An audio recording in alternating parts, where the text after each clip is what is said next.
Asia ও ইউরোপের মধ্যবর্তী অত্যন্ত গুরুত্বপূর্ণ সামুদ্রিক অঞ্চল বসফরাস প্রণালী। তুরস্কে অবস্থিত এই প্রণালী ইস্তাম্বুল প্রণালী নামেও পরিচিত। এই প্রণালী কৃষ্ণ সাগরের সাথে মারমারা সাগরের সংযোগ ঘটিয়েছে। বিশ্বের নৌ চলাচলের জন্য ব্যবহৃত এটি সবচেয়ে সরু প্রাকৃতিক জলপথ।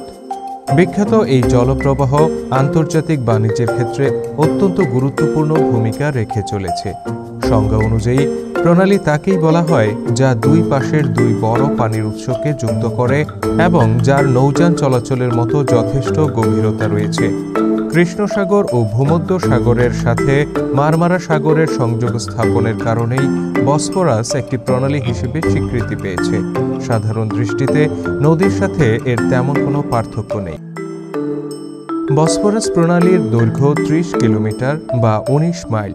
উত্তর প্রবেশমুখে সবচেয়ে প্রশস্ত স্থানটি ৩.৭ কিলোমিটার আর সর্বনিম্ন প্রস্থ ৭৫০ মিটার, যেখানে বসফরাসের দুই পারে রয়েছে ওসমানীয় যুগের দুটি দুর্গ রুমিলি ও আনাদুলু হিসারি। স্থানভেদে এর পানির গভীরতা সর্বনিম্ন ৩৬ মিটার ও সর্বোচ্চ ১২৪ মিটার। মৌসুমভেদে এই প্রণালীর স্রোতের বেগ বিভিন্ন রকম হয়ে থাকে, তবে সবসময়ই এতে প্রচুর মাছের দেখা মেলে। সামুদ্রিক জীববৈচিত্র্যের জন্য মূলত দ্বিমুখী চলাচল পথ হয়ে আছে বসফরাস। ভূমধ্য সাগর ও কৃষ্ণ সাগরের সামুদ্রিক প্রাণীদের এক পাশ থেকে অন্য পাশে যাওয়ার পথ এটি, যে কারণে বিশ্বের অন্যতম একটি মৎস্য আহরণ কেন্দ্র ইস্তাম্বুল। প্রায়ই দেখা যায় বসফরাসের দুই পারে মাছ ধরছেন শৌখিন শিকারীরা। বেশিরভাগ সময়ই ঝুড়ি ভর্তি করে তারা বাড়ি ফেরেন। আবার পেশাদার মৎস্যজীবীদের আনাগোনাও আছে এই প্রণালীতে। সাধারণত দুই ধরনের মাছ দেখা যায় বসফরাসের পানিতে। প্রথমত পরিযায়ী, যারা এক সাগর থেকে আরেক সাগরে যায় এই পথ ধরে, আর দ্বিতীয়টি বসফরাসের হালকা লবণাক্ত পানির স্থায়ী বাসিন্দা মাছ। বিভিন্ন মৌসুমে ব্লুফিশ, ইউরোপিয়ান পাইলচার্ট, আটলান্টিকো বনেটো ও নিডল ফিশ এই প্রণালীর পানি দিয়ে নিয়মিত যাতায়াত করতে গিয়ে ধরা পড়ে মৎস্যজীবীদের জালে।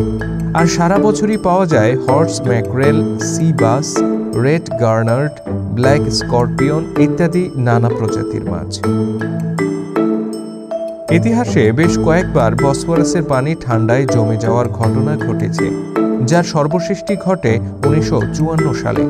ইস্তাম্বুল ভিত্তিক মিল্লিয়েত সংবাদপত্র জানায় ওই বছর রোমানিয়া থেকে প্রচুর বরফখণ্ড দানিউব নদী হয়ে আসে কৃষ্ণ সাগরে। পরে সেগুলো ঢুকে পড়ে বসফরাসে।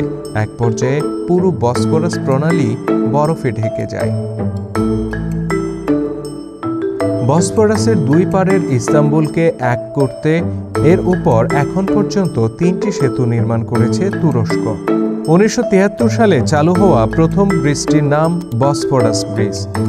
৩টি ব্রিজ ছাড়াও বসফরাসের সমুদ্রের তলদেশ দিয়ে ৩৫০ ফুট গভীরে ৫.৫ কিলোমিটার দীর্ঘ সুড়ঙ্গ নির্মাণ করা হয়েছে।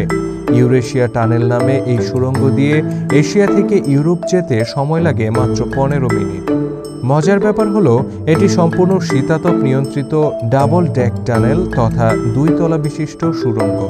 এর বাইরে ২০১৩ সালে তুরস্কের এশিয়া ও ইউরোপ অংশকে সংযুক্ত করতে সাগরের নিচে একটি রেলওয়ে সুড়ঙ্গ তৈরি করা হয়। মারমারাই টানেল নামে এই সুড়ঙ্গটি প্রথম আন্তঃমহাদেশীয় সুড়ঙ্গ। এই সুড়ঙ্গটির দৈর্ঘ্য ১৩ কিলোমিটার। সুড়ঙ্গটি দিয়ে যাতায়াতের জন্য ২টি পৃথক রেলপথ ও ৩টি ভূগর্ভস্থ রেল স্টেশন রয়েছে। ইস্তাম্বুলের জীবন ও সংস্কৃতির উপর রয়েছে বসফরাসের প্রভাব। বাইজেন্টাইন সাম্রাজ্যের অধীনে যখন এই নগরীর নাম ছিল কনস্টান্টিনোপল, তখন থেকেই এই নগরীর বাসিন্দাদের জীবনের সাথে জড়িয়ে আছে বসফরাস প্রণালী। পঞ্চদশ শতাব্দীতে ওসমানীয় খেলাফতের অধীনে আসার পর এর গুরুত্ব আরও বেড়েছে। এই প্রণালীর পারেই সগর্বে দাঁড়িয়ে আছে ওসমানীয় সুলতানদের প্রাসাদ তোপকাপি প্যালেস। 400 বছরেরও বেশি সময় ধরে রাজপ্রাসাদ হিসেবে ব্যবহৃত হয়েছে এটি। ইউনেস্কোর বিশ্ব ঐতিহ্য হিসেবে স্বীকৃত প্রাসাদটি বর্তমানে জাদুঘরে রূপান্তরিত হয়েছে। এছাড়া রুমেলি দুর্গ, ডোলমাবাজ প্যালেস, মেইডেন টাওয়ার সহ আরও 6 শতাধিক ঐতিহাসিক স্থাপনা রয়েছে প্রণালীর দুই পারে। বলা হয়ে থাকে আমেরিকা আবিষ্কারের পথও খুলে দিয়েছিল এই প্রণালী। ওসমানীয় শাসকরা ইস্তাম্বুল বিজয় করার পর এই বাণিজ্য রুটের উপর তাদের কর্তৃত্ব প্রতিষ্ঠিত হয়, যার ফলে ইউরোপীয় বণিকরা বসফরাসের বিকল্প বাণিজ্য রুট খুঁজতে শুরু করে। সেটি খুঁজতে গিয়েই আটলান্টিকের ওপারে আমেরিকার খোঁজ পাওয়া যায় বলে অনেকে মনে করেন। ইতিহাসের অনেক সমৃদ্ধ সভ্যতার কেন্দ্রবিন্দু তুরস্কের ইস্তাম্বুল। সেই ইস্তাম্বুল নগরীর বুক চিরেই বয়ে গেছে বসফরাস প্রণালী। ইস্তাম্বুলের এশীয় অংশ ও ইউরোপীয় অংশকে জোড়া লাগিয়েছে এটি। কয়েকশো বছর ধরে বিশ্ব বাণিজ্যে গুরুত্বপূর্ণ ভূমিকা পালন করছে বসফরাস। প্রতি বছর এই প্রণালী দিয়ে প্রায় 48,000 মালবাহী জাহাজ যাতায়াত করে। বুলগেরিয়া, জর্জিয়া, রোমানিয়া, রাশিয়া ও ইউক্রেনের মতো দেশগুলোর জন্য ভূমধ্যসাগরে প্রবেশের একমাত্র পথ এই প্রণালী। ইস্তাম্বুল নগরীর মাঝখান দিয়ে বয়ে চলা এই প্রণালীর পুরোটাই তুরস্কের সীমানার মধ্যে, যার কারণে গুরুত্বপূর্ণ এই জলসীমায় তুরস্কের একক কর্তৃত্ব, যা ভূরাজনীতিতে তুরস্কের প্রভাব বৃদ্ধিতে বড় ভূমিকা রেখেছে। প্রতিদিন গড়ে 3 মিলিয়ন বার 30 লাখ ব্যারেল তেল নিয়ে জাহাজ চলাচল করে এই প্রণালী দিয়ে, যা বিশ্বের মোট তেল বাণিজ্যের 3%।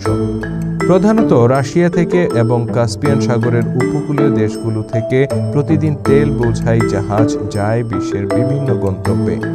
এছাড়া রাশিয়া, ইউক্রেন, কাজাখস্তান থেকে বিভিন্ন দেশে শস্য পাঠানো হয় এই রুট ধরে। বসফরাস প্রণালী কৌশলগত কারণেও অনেক বেশি গুরুত্বপূর্ণ। সমুদ্রপথে রাশিয়া ও ইউক্রেনে যাওয়ার জন্য এটি অন্যতম পথ হিসেবে ব্যবহৃত হয়। এটি দখল করার জন্য আধুনিক ইতিহাসে বেশ কয়েকটি সংঘাত হয়েছে। এর মধ্যে অন্যতম 1877 থেকে 78 সালে সংঘটিত রাশিয়া তুরস্ক যুদ্ধ। 16 থেকে 18 শতকের মধ্যে ওসমানীয় সাম্রাজ্য সমস্ত কৃষ্ণ সাগর এলাকায় নিয়ন্ত্রণ ছিনিয়ে নেয়।